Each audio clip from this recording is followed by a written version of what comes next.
Time for another Wheel of Monsters, the series where I take a random patron-suggested monster and make a 3D printable mini. The winner this time was the Water Elemental, and I had a tough time, finding something.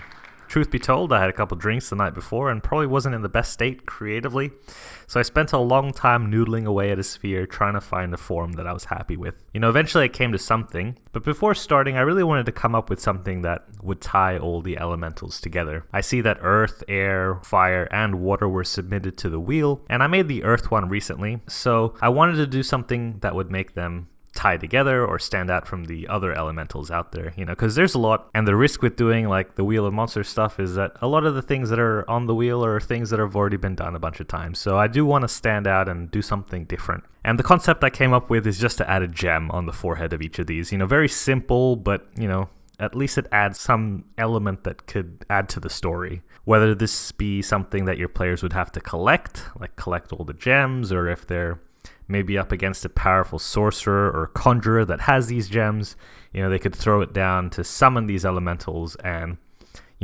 give something for your players to deal with. Just something simple.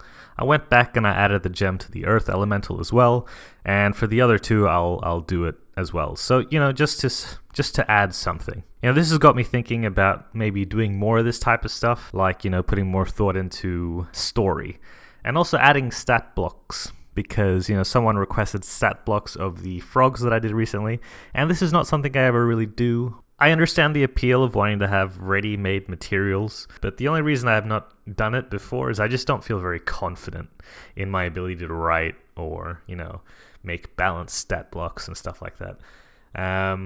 But yeah, maybe I'll start. Anyways, that's enough babbling from me. If you want to download the free STL, you can find it on Thingiverse or Printables. And if you want to support me and these videos and what I do and get access to pre-supported files and even submit your own monsters to the wheel, then you can check out my Patreon. I'll leave a link below, or you can find it on patreon.com/printedencounter. Until next time, happy printing!